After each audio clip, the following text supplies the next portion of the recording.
Бәріңе сәлем достар, бүгін сіздер «Братья» фильмінің қысқаша шолуын көресіздер.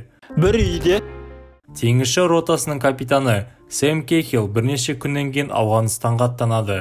Ол үйіне қайтып оралмаса, әйелмен қоштасу хатын жазып қалдырды. Сэм екі қызы бар үлгілі отағасы. Томмидің кіші інісі оған мүлдем қарама-қайшы. Банк тонағаны үшін жазасын өтеп, түрмеден жаңа ғана шықты. Томми отбасылық түскі асқа келді, ал ең кіші жиені анасы оны ұнатпайтынын айтып, бірден әйелге опасыздық жасады. Мы празднуем возвращение одного сына и благословляем в дорогу другого. Хэнктің әкесі Томмиге ашуланып, отанға қызмет ету алдындағы Сэмді үлгі етеді. Ал ол болса заңды бұзып жүр. Мұның бәрі ұрыс-керіспен аяқталды. Ал Хэнк үйден шығып кетті. Кетіп бара жатып, Томми ағасынан сақ болуды сұрайды. Сэм саусағынан сақинаны алып тастайды, ал әйелі оны мойнына іліп қояды. 5 күннен кейін Сэм қазірдің өзінде Ауғанстан шөлін аралап жүр. Көп ұзамай ол өз отрядымен бірге ұшқан тікұшақты атып түсіреді. Грейс ваннаға түсіп жатқанда, екі әскери қызметкер оған күйеуінің қайтыс болғаны туралы қорқынышты хабарды айту үшін келді. Ол мұны қабылдай алмайды және үнемі Сэмнің ұялы номерін тере берді. Түнде мас Томми көлігін қайтару үшін үйге келді. Бір қызығы Грейс көліктің сынған фары үшін қатты ренжіді. Сосын ол Томмиға ағасымен не болғанын айтты. Ол қайғылы оқиға туралы білген соңғы адам еді. Өйткені күні бойы оған ешкім қоңырау шала алмады. Грейс қыздарын жерлеуге жинайды. Қыздар қара көйлек киюден бас тартты. Жесірге Сэмнің қоштасу хаты берілді. Рәсімнен кейін Хэнк ішімдік ішті, ал Томми әкесінің мас күйінде көлік жүргізуіне жол бермеу үшін одан кілттерді алуға тырысады. Хэнк кішісін тағы да кемсітеді, бірақ Томмидің де айтары бар. Ол Хэнкке ең жақсы әкесі мен күйеуі болмағанын және үлкен ұлына бұл әскери ақымақтықты жеткізгенсің деді. Бірақ Сэм мен басқа әскери қатардағы Джо аман қалғаны белгілі болды. Талибандар оларды ұстап алып, жерасты түрмесіне зынданға тастады. Мас Томми сағат түнгі 3-те Грейске телефон соғып, ақшаға көмек сұрайды. Оның барменге өтемақы төлеуге $47 жетпеді. Енді ол бұзушылық туралы полицейлерге хабарлап оларды шақырғысы келді. Әйел ақымақ туысын түн ортасында құтқарып, үйіне әкелуге мәжбүр болды. Таңертең ол үй ыдыстарының дыбысынан оянды. Қыз торт пісіріп, анасын қуантуды шешті. Оларға Хэнк келді. Ол ұлын осында көремін деп ойлаған жоқ. Ер адам кешегі мінез құлқы үшін кешірім сұрайды. Ал Томми Сэм әрқашан одан ақылды болғанын мойындайды. Бұлай емес, сенің ағаңның айырмашылығы. Сен өзіңнің істеріңді соңына дейін апармай лақтырасың деп жауап береді Хэнк. Я бы перерезал себе глотку, если бы это могло его вернуть, папа. Тікұшақ Талиба лагерінің үстінен ұшып өтеді. Сэм олардың іздестіріліп жатқанына сенімді және тақтайларды бұза бастады. Олар оны автоматпен қорқытып тақтайлардың үстіне ауыр тасты қойды. Томми әкесінің Грейстің ас үйі туралы айтқан сөзін есіне түсіріп, достарымен ескертпестен бүкіл жерді жөндеуге шешім қабылдады. 2 ай өтті. Сэм сабырлы болуға тырысады, ал қатардағы жауынгер бірте-бірте есін жоғалтып, оны құтқарғаны үшін капитанды кінәлайды. Енді ол тозақта өмір сүруге мәжбүр. Сэм Джодан өзінің кім екенін және оның шені қандай екенін ешкімге айтпауын талап етеді. Талиба бірдеңе шешіп, американдықтар көлікпен басқа жерге жеткізілді. Оларды камераға түсіреді. Бір ауғандықты тұтқындардың алдында тізе бүктіртті. Ол жүкті әйеліне спутниктік телефон арқылы қоңырау шалып, олардың орналасқан жерін көрсетіп қойған. Құқық бұзушыны бірден басынан оқ атып өлтіреді. Бұл олардың елі, мұнда сендердің шаруаларың болмасын деген сөзді Сэм Америкаға жеткізуі керек, әлде оны мұны істеуге мәжбүр етеді. Грейс күйеуі үшін қайғырғанмен жөндеу жұмыстары жалғасуда. Ер адамдар жиендерін де жұмысқа қосты. Олар әкелерінің қандай жақсы спортшы болғанын еске алады. Мэгги сақалды адамның үстіне бояу төгіп алды. Енді оған шалбар мен футболка керек. Грейси киімін ауыстыру үшін ол күйеуінің гардеробынан бірдеңе алуға барды. Бірақ ол дүрбеленге түсіп, қолына сыйғанның бәрін алды. Твое тело сводит с ума, Оуэн. Оуэн неге оған сонша көп киім әкелгенін және оларды кейін қайтару керек пе екенін түсінбейді. Сэм біраз уақыт ашық жерде бағанға байланып қалды. Енді оның көз алдында Джо қызған темірмен азапталып жатыр. Ол азаптауларға шыдай алмай камераға американдықтардың бұл жерде шаруасы жоқ екенін айтып, және әйел мен баласына сәлем жеткізді. Ол сонымен қатар Сэмнің 2 қызы бар екенін айтты. Жаңартылған ас үй дәл Грейстің туған күніне орай аяқталды. Барлық туыстары оны құттықтайды, бірақ ең жақын адамдарының бірі қасында болмады. Қыз келді. Серуендеп кезінде үлкен әпкесі Изабелла Томмиге, кіші сіңілісі Мэггиді сүйкімді болғандықтан оны бәрі жақсы көретініне шағымданады.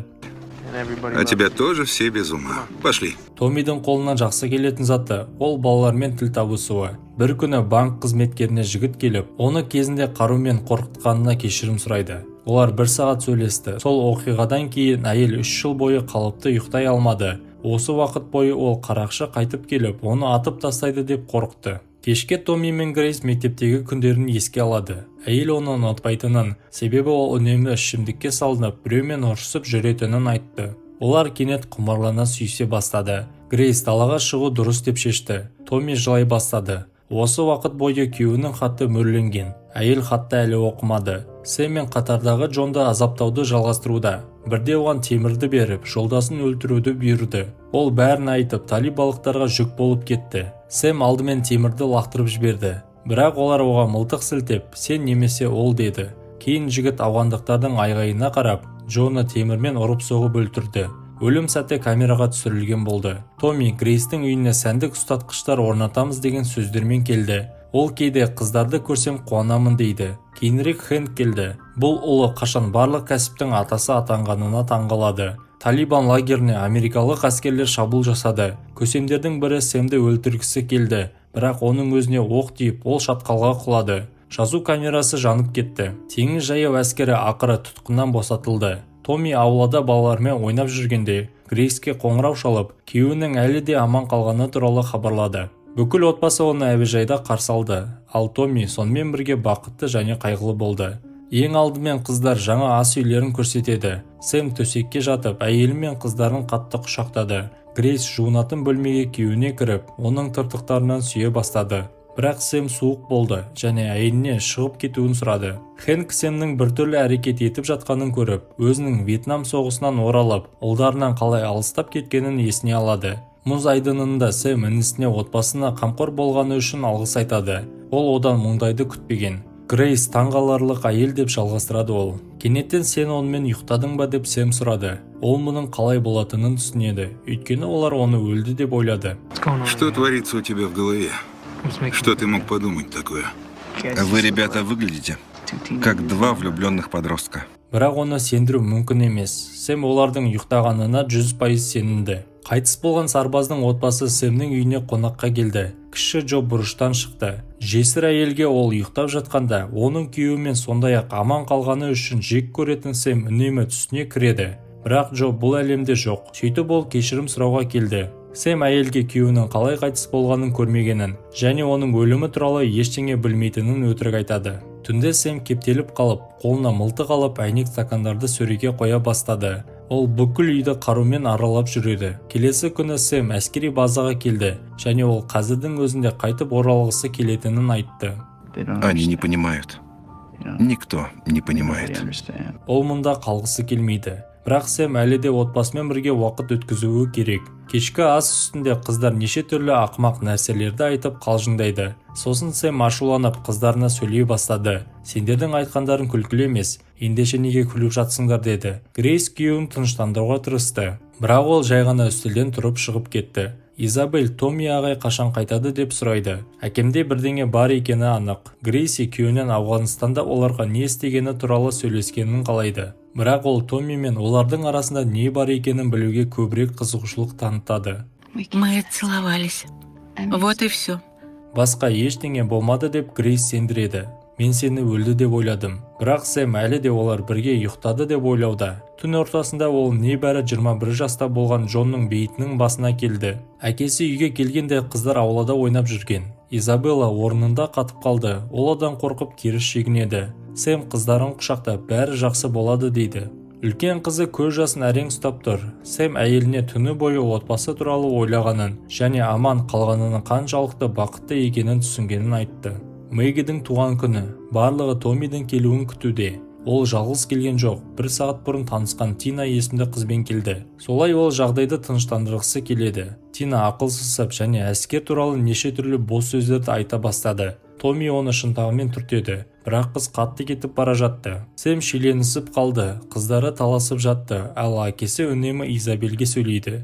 Қыз сіңілісін көбірек жақсы көретінін және ол әрқашан ең жақсысын алатынын айтты. Изабелла өзіне тағы да назар аудару үшін шарды ұшырып, үлкендердің әңгімесін үзеді. Соңында Сэм ашуланып кетті де шарды жарды. Қызы бұлдырап, неге өлмей қалдың? Сен ашулысың ба? Өйткені анам сенмен емес, Томми ағамен жатқысы келеді. Олар үнемі махаббатпен айналысады деп жеткізді. Ауыр тыныштық орын алды. Мэгги ұйықтауды өтінді. Ұйықтар алдында Изабелла анасынан кешірім сұрайды. Ол бұл шындық емес екенін біледі. Ол әкесін ұнатпайды және оның орнына Томми ағасы болғанын қалайды. Мен де, деп Мэгги де жеткізді. Сэм қонақ бөлмеде отырады және әйелінен балалар ұйықтар алдында дұға етті ме деп сұрайды. Осыдан кейін ол орнынан тұрып, жаңа ас үйді ломмен ұрып соға бастады. Ол өз інісімен қалай ұйықтауға дәті барды. Бірақ ол өзінің жезөкше әйеліне қайтып оралу үшін не істегенін біледі. Сэм дүрбеленге түсіп, басынан ұрып, ас үйді бұзып шығаруды жалғастырады. Осы кезде Томми үйге кіріп, ағасының құшақтап алды. Бірақ ол кеудесінен тапаншасын алып, інісінің басына бағыттады. Полиция сиреналары естілді. Сэм қолында мылтықпен полиция қызметкеріне шықты. Оған қаруды жерге қоюды бұйырды. Бірақ ол ашуланды. Полисмендер оның соғыс батыры екенін білеміз дейді. Мен қандай батырмын, сендер менің не істегенімді білмейсіңдер деп Сэм жауап береді. Және мылтықты өзінің басына тақайды. Томми мен Грейс оған айқайлап, қайғылы жағдайдың алдын алуға тырысады. Что с тобой, Сэм? Я тону, Томми. Сэм мылтығын лақтырып жіберді, ал полиция оны ұстап алды.